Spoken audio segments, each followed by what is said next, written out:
ಇವಾಗ ಔಷಧ ತೊಗೋಬೇಕಾಗಿರ್ತದೆ, ಡಾಕ್ಟ್ರ್ ಏನೋ ಪ್ರಿಸ್ಕ್ರಿಪ್ಷನ್ ಬರೆದಿರ್ತಾರೆ, ಅದನ್ನು ತಂದುಬಿಟ್ಟು ಡೈರೆಕ್ಟಾಗಿ ತೊಗೋಬಾರ್ದು. ಅದಕ್ಕೆ ಕೆಲವೊಂದು ಔಷಧ ತೊಗೋಬೇಕಾದ್ರೂ ಕೂಡ ಕೆಲವೊಂದು ಮಂತ್ರಗಳನ್ನು ಹೇಳಿ ತೊಗೊಂಡ್ರೆ ಫಲ ಬರ್ತದೆ ಅಂತ ಹೇಳ್ತಾರೆ. ಶರೀರೇ ಭರ್ಜರಿ ಭೂತೆ ವ್ಯಾಧಿಗ್ರಸ್ತೆ ಕಲಬರೆ ಔಷಧಂ ಜಾಹ್ನವೀತೋಯಂ ವೈದ್ಯೋ ನಾರಾಯಣೋ ಹರಿಹಿ ಅಂತ ಹೇಳಿ ತೊಗೋಬೇಕಂತೆ. ಇವೆಲ್ಲ ನಮಗೆ ಸತ್ಯವಾಗಿರ್ತಕ್ಕಂಥ ಮಾತುಗಳು, ಯಾವುದೂ ಕೂಡ ಇದರಲ್ಲಿ ಕ್ರಿಯೇಟಿಂಗ್ಸ್ ಏನೂ ಇರೋದಿಲ್ಲ.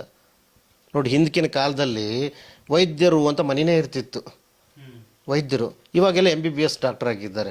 ಯಾರೋ ಬರೆದಿದ್ದನ್ನು ಡೋಲೋ 650 ಪ್ಯಾರಾಸಿಟಮಲ್ ಕಂಟೆಂಟ್ ಏನಿದೆ ಅದರಲ್ಲಿ, ಆ ಕಂಟೆಂಟ್ ಇದೆ, ಈ ಕಂಟೆಂಟ್ ಇದೆ, ಮತ್ತಾರೋ MR ಬಂದು ನಿಮಗೆ MBBSಗೆ ಹೇಳಿ ನೀವು ನಮಗೆ ಚೀಟಿ ಬರೆದು ಕೊಡ್ತೀರಾ. ಹಿಂದಕಿನ ಕಾಲದಲ್ಲಿ ಹಾಗಿರಲಿಲ್ಲ. ವೈದ್ಯರ ಮನೆಗಳೇ ಇರ್ತಿದ್ವು. ಹಾವು ಕಚ್ಚಿದ್ರ ಮನೆಗೆ ಹೋಗ್ತಾಯಿದ್ರು, ಚೋಳು ಕಚ್ಚಿದ್ರು ಅವ್ರ ಮನೆಗೆ ಹೋಗ್ತಾಯಿದ್ರು, ಜ್ವರ ಬಂದರೂ ಅವ್ರ ಮನೆಗೆ ಹೋಗ್ತಾಯಿದ್ರು, ಏನಾದರೂ ಕೂಡ ಅವ್ರ ಮನೆಗೆ ಹೋಗ್ತಾಯಿದ್ರು. ಅಷ್ಟು ವೈದ್ಯರು ಇದ್ದರು, ಅಷ್ಟೊಂದು ಜ್ಞಾನಿಗಳಾಗಿದ್ದರು. ಅಂದರೆ ಅವರು ತಾವೇ ತಯಾರು ಮಾಡ್ತಾಯಿದ್ರು ಔಷಧಿಗಳನ್ನು. ಆವಾಗ ಇದನ್ನು ಹೇಳೇ ಮಾಡ್ತಿದ್ರು, ಈ ಶ್ಲೋಕಗಳನ್ನು ಹೇಳೇ ಮಾಡ್ತಾಯಿದ್ರು ಅವರು ಆಯುರ್ವೇದಿಕ್ ಮಾಡಬೇಕಾದ್ರೆ. ಹಾಗಾಗಿ ಅವ್ರದ್ದು ಆಯುರ್ವೇದಿಕಲ್ಲೇ ನಡೀತಾ ಇತ್ತು.